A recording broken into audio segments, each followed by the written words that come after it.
Hola a todos, welcome to the Teacher Emporium channel, and thanks for tuning in today. If you clicked on this video, you were probably interested in rolling out a D&D style tabletop role-playing game in your Spanish classroom. So let's break down the character sheet. Everybody's going to need one of these before we dive into the game.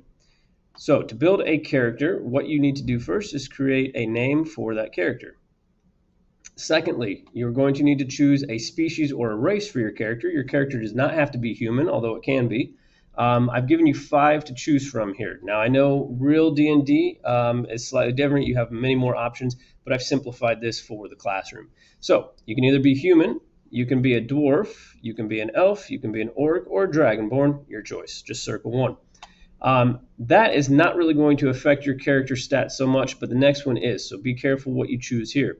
The class of your character, either a wizard, a warlock, a druid, a monk, or a warrior, is going to give them different stats and different special abilities. So if you look on page 2 here, here's your wizard, your warlock, your druid, your monk, and your warrior. A little description for each, but then down here is the good stuff.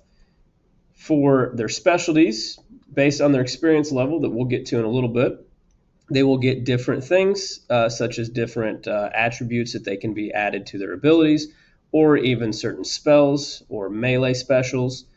And then also this is going to determine their health and their armor class, or clase de armadura, which is basically their defense in the game against attacks. So again, choose carefully there on your class, whatever you're feeling, circle that, go with it. Once you've done that, you've got a name and a race and a class. It's time to jump down here and kind of customize your character's abilities. So in the original game, there's a lot more involved in here with all the math and the numbers, but I've simplified it to some standard modifications. So you've got 2 sets of +2, 2 sets of +1, and 2 sets of +0. There's 6 of them there, and you also have 6 abilities in the game: your strength, your dexterity, your constitution, which is your endurance, your intelligence, your wisdom, and your charisma. So the standard is kind of think of that as 0. So in what categories do you want your character to be a little more proficient in? If you want your character to be a little stronger than standard, I would put a +2 here under strength. If you want your character to be a little more intelligent than standard, I would put a +2 here.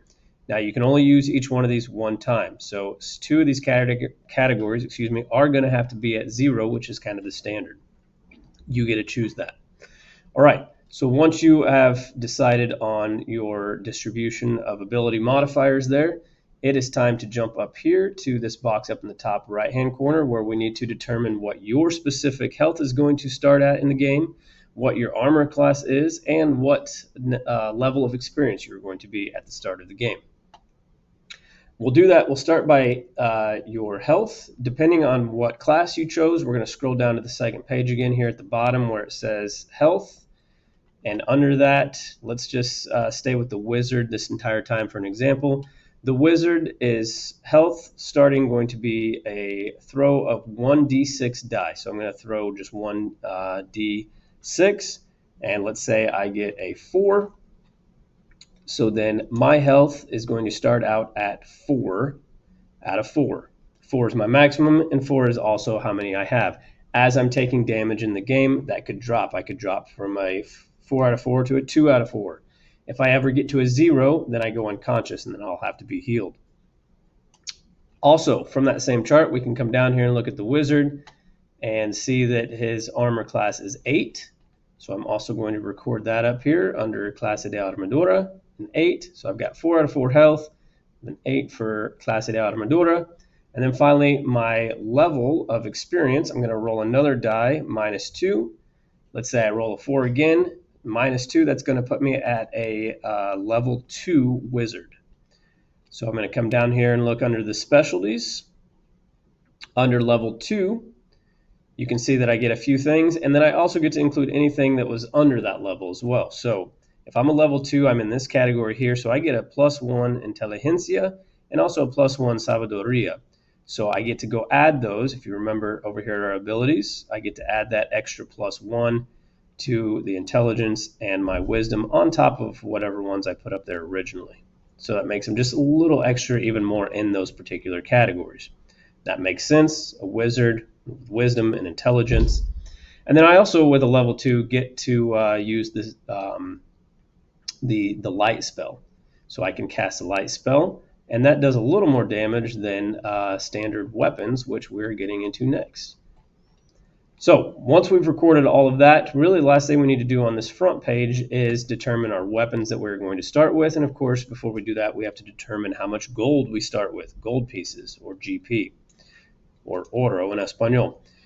You're going to start by throwing a 1d6, multiply that by 8. The most you could get is 48 gold piece, but you probably won't be that lucky. Let's say you get somewhere around 30 gold pieces. You have those 30 gold pieces to buy anything you want before the game or the adventure starts. You can see the prices are below each one here. Here's your primary weapons. You can only select one primary weapon, and you can select one secondary weapon, and then any extra money you have, you can buy any of these extras that you want over here. So a long sword is going to cost 8 gold piece. A war hammer is going to cost 10 gold piece.